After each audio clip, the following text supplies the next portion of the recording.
미국에서 엄청난 일이 벌어졌습니다. 대형마트에서 갑자기 줄이 늘어나기 시작했는데요. 직원들도 이유를 몰라 당황했습니다. 누군가 영상 하나를 찍어 올렸고 불과 하루 만에 미국 전역이 발칵 뒤집혔습니다. 사람들이 찾아 헤맨 그 정체불명의 한 박스. 과연 그 안엔 뭐가 들어있었던 걸까요? 잠깐. 오늘의 이야기도 끝까지 시청해 주시면 영상 제작에 큰 힘이 됩니다. 저는 LA에 사는 27살 직장인 에밀리입니다. 그날도 평소처럼 주말장을 보기 위해 대형마트에 들렀습니다. 익숙한 미국 브랜드 제품들 사이 낯선 붉은 포장지가 눈에 띄었죠. 코리안 스파이시 누들이라는 글자가 강렬했습니다. 아무 생각 없이 집어들었고 시식 코너가 있어서 한 젓가락 먹어봤습니다. 그런데요, 그 한 입이 제 인생을 바꿨습니다. 입에 넣는 순간 퍼지는 진한 국물향, 살짝 쫄깃한 면발, 그리고 혀끝을 찌르는 매운맛. 이건 제가 알던 인스턴트 라면이 아니었어요. 놀라움의 표정을 감추지 못한 제 모습이 바로 옆에서 영상을 찍던 동생의 휴대폰에 담겼습니다. 그냥 재미삼아 틱톡에 올렸는데 그게 시작이었죠. 이게 진짜 라면이야? 댓글이 수천 개 달렸습니다. 뷰수는 몇 시간 만에 수십만을 넘어섰고 미국 전역의 사람들이 이 한국 라면에 관심을 보이기 시작했어요. 영상 속 제 표정은 그야말로 충격 그 자체였으니까요. 너무 맛있어서요. 그 뒤로 제 영상은 SNS를 타고 번지기 시작했습니다. 틱톡, 인스타그램, 페이스북 릴스까지 퍼졌고 리액션 영상과 리뷰 영상도 이어졌습니다. 어느 유튜버는 라면을 먹다가 눈물을 흘리는 장면을 연출하며 한국 라면에 대한 찬사를 보냈고 어떤 틱토커는 미국에서 찾은 최고의 발명품이라며 흥분을 감추지 못했습니다. 이게 단순한 입소문이 아니었어요. 감각과 감정을 자극하는 경험이었죠. 특히 미국 젊은층, MZ세대의 반응이 뜨거웠습니다. 매운맛을 도전 과제로 받아들이는 틱톡 챌린지가 생겼고 불당면 3배 먹기, 눈물 안 흘리고 먹기 같은 콘텐츠가 속속 등장했어요. 한국 라면을 단순한 음식이 아니라 하나의 콘텐츠로 소비하기 시작한 거죠. 그 당시 미국 내 주요 마트에서는 아시안 푸드 코너에 소량만 진열되어 있던 한국 라면이 단숨에 주목받기 시작했습니다. 특히 불닭볶음면, 짜파게티, 신라면 등은 한두 박스가 진열되기 무섭게 품절됐고 일부 매장에서는 1인당 2개 제한이라는 안내문까지 붙게 되었죠. 이 라면을 처음 먹었던 그 순간 저는 몰랐습니다. 제 작은 시식 한 입이 이런 반향을 불러올 줄은요. 단순히 맛있다는 걸 넘어서 이건 미국 사회 속 새로운 문화 경험이 된 겁니다. 저는 라면 한 젓가락으로 세상의 반응을 처음 목격했습니다. 그리고 이 모든 일은 단 24시간 안에 벌어진 일이었습니다. 그날 이후 제 틱톡 메시지함은 그야말로 폭발 직전이었습니다. 그 라면 어디서 샀어요? 브랜드 이름 알려주세요. 우리 동네 마트엔 없던데 링크라도요. 미국 전역에서 온 질문들이 끝도 없이 쏟아졌습니다. SNS는 이제 더 이상 단순한 공유 도구가 아니었습니다. 모두가 하나의 라면을 찾기 위해 움직이는 실시간 정보망이 된 거였죠. 가장 놀란 건 제가 라면을 샀던 마트였습니다. 평소 같으면 눈에 띄지도 않았을 아시안 푸드 코너에 갑자기 미국 청년들이 줄을 서기 시작한 겁니다. 그날 오후 마트 직원 한 명이 저한테 말했어요. 혹시 무슨 방송이라도 탄 건가요? 오늘만 10명 넘게 같은 라면만 찾으러 와요. 제가 올린 영상 하나가 그런 반향을 불러올 줄 몰랐던 거죠. 불과 하루 만에 매장 내 라면 코너는 텅 비었습니다. 본사에서도 연락이 왔다고 하더군요. 갑자기 특정 한국 라면 재고가 동시에 빠지고 있다. SNS에 무슨 일이 벌어진 거냐는 질문이었답니다. 제가 올린 영상 외에도 미국 곳곳에서 한국 라면을 시식한 후기 영상이 줄지어 올라오고 있었습니다. 캘리포니아에서 시작된 이 붐은 시카고, 댈러스, 뉴욕까지 빠르게 확산됐습니다. 특히 매운맛 도전 콘텐츠는 고등학생부터 유튜버까지 누구나 쉽게 따라 할 수 있는 포맷이었기 때문에 파급력이 엄청났죠. 소비자들은 단순히 라면을 먹는 게 아니라 K-익스피리언스를 즐기는 중이었습니다. 마트 측은 매장 내 CCTV를 분석했고 고객들이 라면 코너에서 오래 머물며 브랜드명을 검색하거나 포장 사진을 찍는 장면이 여럿 포착됐습니다. 심지어 어떤 고객은 직원에게 그 영상 속 라면 여기 있어요? 라며 스마트폰 화면을 직접 보여줬다고 합니다. 이것이 새로운 소비 문화의 흐름이었습니다. 사람들은 더 이상 제품을 찾아다니지 않습니다. 콘텐츠가 제품을 끌고 오는 시대였던 겁니다. 라면을 시식한 고객 반응 하나가 대형 유통 체계를 움직이기 시작한 순간이었습니다.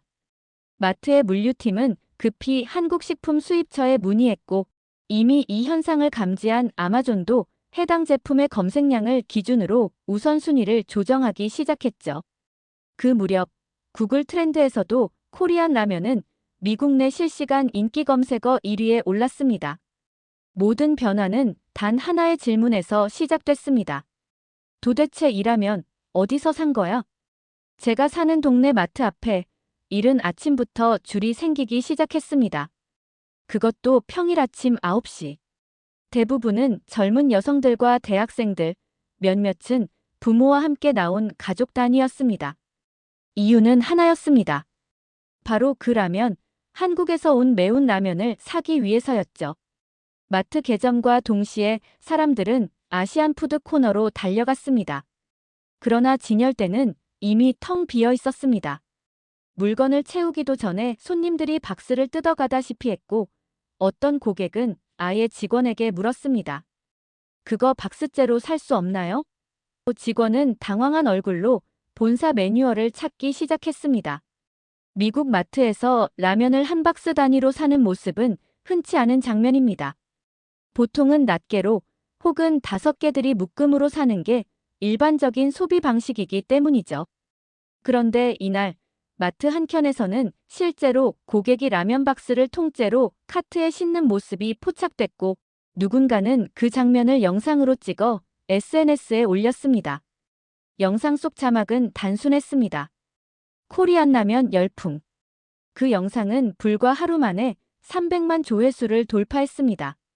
댓글은 폭발적으로 달렸고 같은 라면을 찾고 있는 사람들이 자신의 도시와 마트 이름을 공유하면서 일종의 라면 위치 지도까지 만들어졌습니다. 일부 유저는 한국 라면 재입고 알림 기능을 만들어 웹사이트로 개발하기도 했습니다. CNN 뉴스 앵커는 이렇게 말했습니다. 한인 마트뿐 아니라 월마트, 타겟, 코스트코 등 대형 체인에서도 한국 라면 품귀 현상이 벌어지고 있습니다.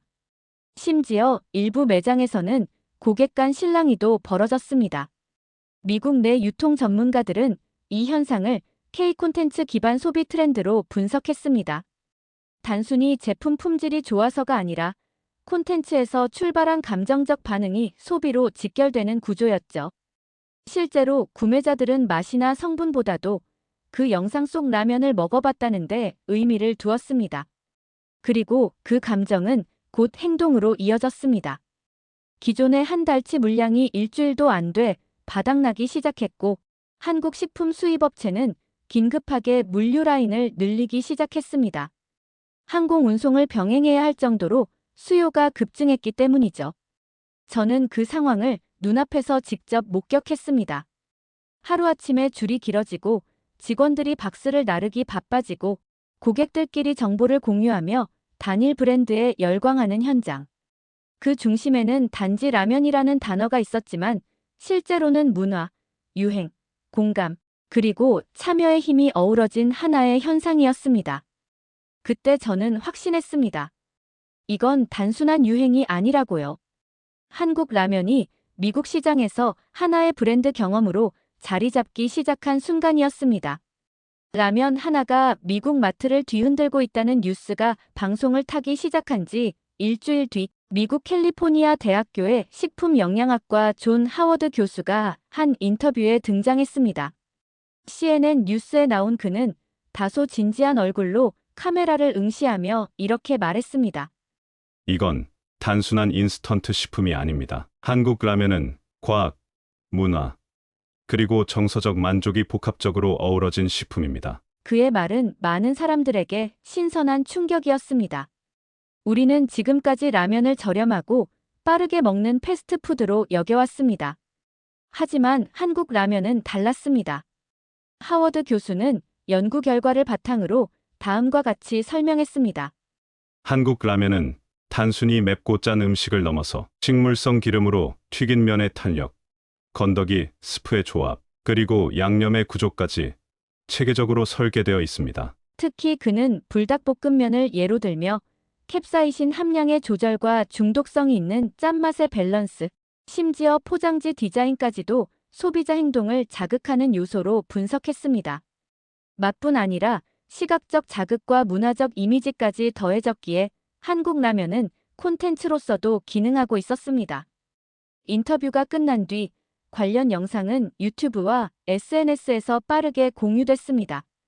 하워드 교수가 말한 바로 그 라면이라는 제목으로 번역 자막이 붙은 클립은 한국 네티즌들 사이에서도 회자됐고 미국 내 아시안 커뮤니티는 물론 일반 소비자들도 다시 한번 한국 라면에 주목하기 시작했습니다.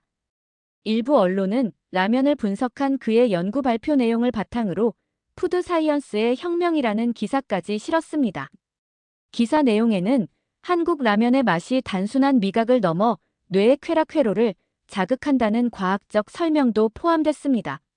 뇌과학자들과 협업한 분석에서 실제로 한국 라면을 먹은 실험 참가자들의 뇌파 반응이 도파민 분비와 유사한 패턴을 보였다는 결과도 포함됐죠.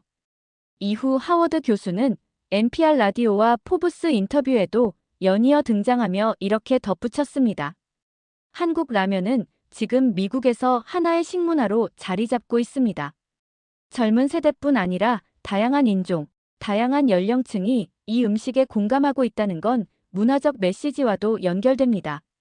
이런 학문적 접근은 기존의 소비자들이 한국 라면을 단순한 음식이 아닌 경험으로 받아들이는데 큰 영향을 미쳤습니다. 특히 문화적 소비라는 키워드는 트위터와 레딧에서도 핫 이슈가 되었고 한국 라면이 미국의 푸드 트렌드에서 단순한 유행을 넘어 하나의 태도로 자리매김하고 있다는 의견이 지지를 받기 시작했습니다. 한 시청자는 이렇게 댓글을 남겼습니다. 한국 라면 하나에 이렇게 많은 이야기가 담겨 있을 줄은 몰랐어요. 이건 그냥 스낵이 아니라 철학이네요. 그때 저는 확실히 느꼈습니다.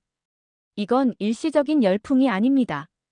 과학적 해석과 문화적 이해가 동시에 따라붙는 순간 라면은 단순한 음식이 아닌 하나의 현상이 되어가고 있었던 거죠. 라면을 먹고 감탄한 사람은 저뿐만이 아니었습니다. 시간이 흐르며 SNS에는 수천 개의 한국 라면 리뷰 영상이 쏟아졌고 그 영상마다 반복되는 한마디가 있었습니다. 이 라면 왜 이렇게 다른 거죠? 가장 먼저 언급되는 건 당연히 매운맛이었습니다. 미국에서 흔히 접할 수 있는 인스턴트 누들과 비교하면 한국 라면의 매운맛은 단순히 혀를 자극하는 수준을 넘어서 깊이감이 있었습니다. 단순한 캡사이신이 아니라 고추기름과 다양한 향신료가 어우러진 레이어드된 맛이라는 표현이 이어졌죠. 특히 불닭볶음면은 도전 정신을 자극하는 식품으로 자리 잡았고 수많은 챌린지를 낳았습니다. 조리법도 미국인들에게는 신선한 충격이었습니다.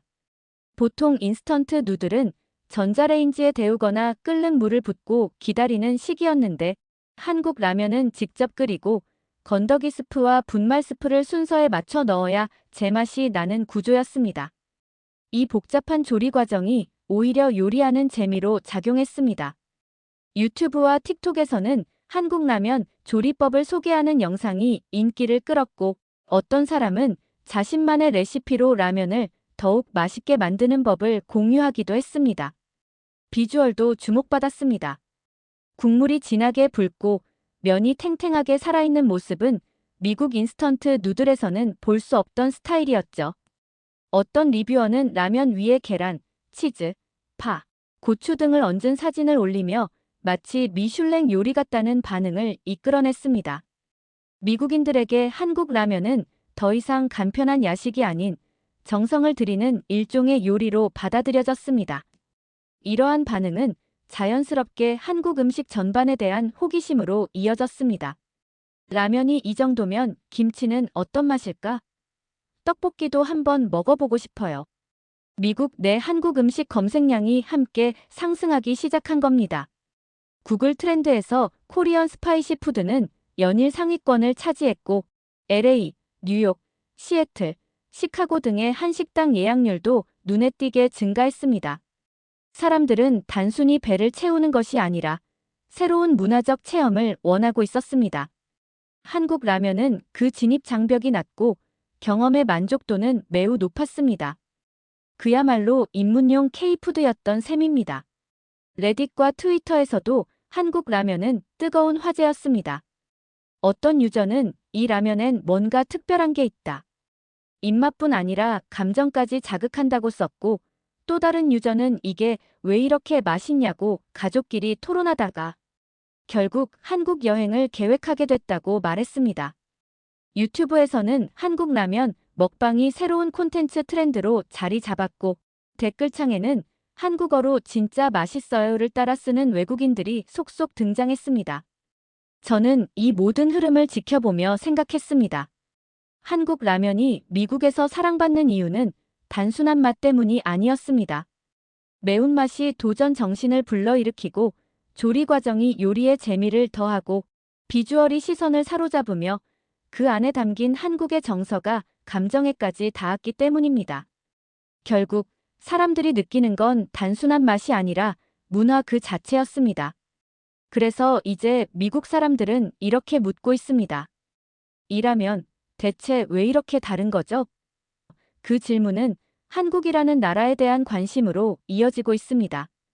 한 장의 사진이 있었습니다. 하얀 그릇, 바닥까지 싹 비워진 면발과 국물 자국, 그리고 그 아래 달린 글 한 줄. 우리 아이가 태어나 처음으로 밥을 남기지 않았어요. 이 글은 미국 텍사스주 오스틴에 사는 한 엄마가 올린 SNS 게시물이었습니다. 그녀는 자폐 성향이 있는 아들을 둔 엄마였고 늘 식사 시간마다 고민이 많았다고 합니다. 특정 질감의 음식만 먹으려 하고 새로운 음식은 입에 대지 않던 아들이었죠. 그런데 어느 날 친구의 추천으로 한국 라면을 사게 되었다고 합니다. 그녀는 불닭볶음면이 너무 맵지 않을까 걱정했지만 반신반의로 조리에 아이 앞에 놓았다고 했습니다. 그런데 놀라운 일이 벌어졌습니다. 아이가 먼저 냄새를 맡더니 젓가락을 들었고 첫 입을 먹은 뒤 천천히 그리고 확신에 찬 동작으로 면을 후루룩 먹기 시작했다는 겁니다. 그날 그릇은 완전히 비워졌고 아이는 엄마에게 이렇게 말했다고 합니다. 엄마, 이거 또 먹고 싶어. 그녀는 감격의 마음을 글로 남겼고 이 이야기는 순식간에 미국 전역으로 퍼져나갔습니다. 단순한 라면 리뷰가 아니었습니다. 이것은 하나의 감동적인 가족 이야기였고 수많은 부모들에게 큰 울림을 주었습니다. 댓글창은 곧 감동의 물결로 넘쳐났습니다.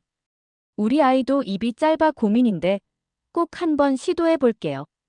이 글 읽고 울었어요. 음식이 누군가의 삶을 이렇게 바꿀 수 있다는 걸 처음 알았어요.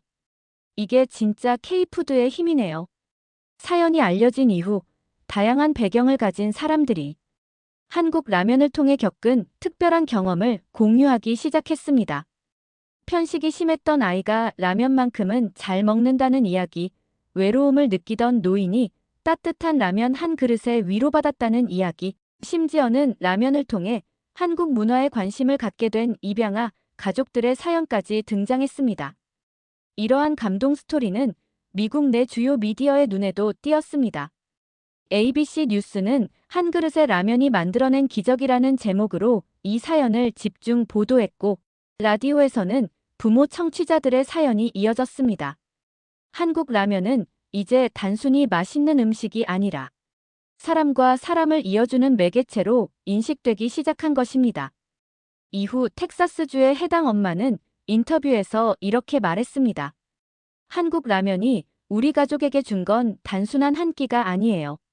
그건 대화의 시작이자 웃음이었고 아이가 맛있다고 말해준 그 순간이었어요. 이 발언은 많은 미국 부모들의 공감을 불러일으켰습니다. 특히 식사 문제가 아이의 발달과 심리, 건강과도 연결되는 만큼 아이가 스스로 먹고 싶다는 표현을 했다는 사실이 감동의 핵심이었습니다. 전문가들도 주목했습니다. 뉴욕의 한 소아정신과 의사는 음식에 대한 거부감이 높은 아이들에게 새로운 시도를 유도하는 데 감정적인 연결고리가 매우 중요하다며 이번 사례는 한국 라면이 그 역할을 해낸 대표적 예라고 밝혔습니다. 저는 이 모든 이야기를 보며 다시 한번 깨달았습니다. 한국 라면이 미국에서 사랑받는 이유는 단지 매운맛이나 비주얼 때문이 아니라 사람들의 삶에 진짜로 영향을 주기 시작했기 때문이죠. 그것도 아주 따뜻하고 감동적인 방식으로요. 처음은 아주 사소한 우연이었습니다. LA의 마트에서 한 여성이 시식 코너에서 한국 라면을 맛본 것. 그 짧은 순간은 그저 일상적인 주말의 한 장면에 불과했지만 그 반응이 영상으로 퍼지고 그 영상이 미국 전역의 SNS를 타고 번져나가면서 K라면이라는 새로운 흐름이 시작되었습니다. 이후 수많은 사람들의 리액션 영상, 리뷰, 도전 콘텐츠들이 생겨났고 단순히 맛있다는 평가를 넘어 한국 라면을 새로운 경험으로 받아들이기 시작했습니다. 미국의 젊은 세대는 물론이고 부모 세대, 어르신들, 심지어 음식에 민감한 아이들까지도 한국 라면 앞에서는 같은 반응을 보였습니다. 웃고 놀라고 감탄하는 얼굴들. 그건 단순한 맛의 반응이 아니었습니다. 하나의 문화적 공감이었죠. K라면은 이제 더 이상 아시안 푸드 코너의 작은 진열대를 넘어서 대형 마트 한가운데에 자리 잡기 시작했습니다. 월마트와 타겟 같은 메이저 유통사는 라면 단독 행사를 진행했고 코스트코에서는 코리안 라면데이라는 테마 행사를 주최했습니다. 한국 식품기업과 미국 유통사 간의 공동 마케팅도 본격화되었고 일부 지역에서는 라면 푸드트럭까지 등장했습니다. 이 푸드트럭은 단순히 제품을 판매하는 공간이 아니라 한국 문화를 소개하는 체험의 장이 되었습니다. 한 유명 유튜버는 라면을 끓이며 이렇게 말했습니다. 이 라면은 그냥 음식이 아니에요. 한국이라는 나라를 한 그릇에 담은 미니 다큐 같아요. 그의 말처럼 라면은 이제 맛을 넘어서 그 안에 담긴 정신과 이야기를 전달하는 수단이 되었습니다. K라면 열풍은 음식 산업을 넘어 다른 분야로도 번졌습니다. 라면 인기에 힘입어 한국 김치, 고추장, 떡볶이 등 다양한 한국 식재료의 수요도 함께 늘어났고 한국어 라벨이 붙은 제품들이 미국 마트 진열대에 그대로 전시되는 현상도 나타났습니다. 브랜드 이미지마저 그대로 수입된 셈이죠. 문화 콘텐츠 분야에서는 K라면이 등장하는 한국 드라마, 영화, 유튜브 콘텐츠가 더 큰 주목을 받기 시작했고 이에 따라 한국 문화 전반에 대한 관심도 동반 상승했습니다. 이는 관광으로도 이어졌습니다. 실제로 한국관광공사 통계에 따르면 한국 음식 체험을 목적으로 미국인들의 한국 방문이 전년 대비 24% 증가했습니다. 이 수치의 중심에는 라면이 있었습니다. 무엇보다 인상적인 건 이 모든 변화가 거창한 마케팅이나 국가 주도가 아닌 사람들의 진짜 반응에서 시작됐다는 점입니다. 감탄하고 공유하고 공감했던 그들의 이야기 하나하나가 모여 하나의 트렌드를 만들었고 그것이 구조를 흔들었습니다. 저는 지금도 가끔 그 생각을 합니다. 그냥 라면 하나였는데 어쩌다 이 정도까지 온 걸까? 하지만 돌이켜보면 그 라면은 단순한 음식이 아니었습니다. 타국에서 누군가에게 위로가 되었고 어떤 가족에겐 첫 대화의 시작이 되었으며 어떤 젊은이들에겐 한국이라는 나라를 이해하는 창이 되었습니다. 결국 한 그릇의 라면이 만든 변화는 단순한 유행을 넘어 하나의 문화적 전환점이 되었습니다. 지금 미국 곳곳에서 뜨거운 물에 면을 넣고 스프를 풀고 있는 그 순간들 하나하나가 바로 K라면이라는 이야기를 완성하고 있습니다. 오늘의 이야기 어떠셨나요? 따뜻한 응원과 격려의 말씀들을 댓글로 남겨주세요. 감동 레터는 해외에 한국과 한국인에 대한 감동적인 이야기를 한 편의 편지 같은 이야기로 세상을 따뜻하게 전하는 공간입니다. 구독과 좋아요로 마음을 전해주시면 앞으로도 더 따뜻한 이야기로 찾아뵙도록 하겠습니다. 오늘도 영상을 시청해주셔서 감사합니다.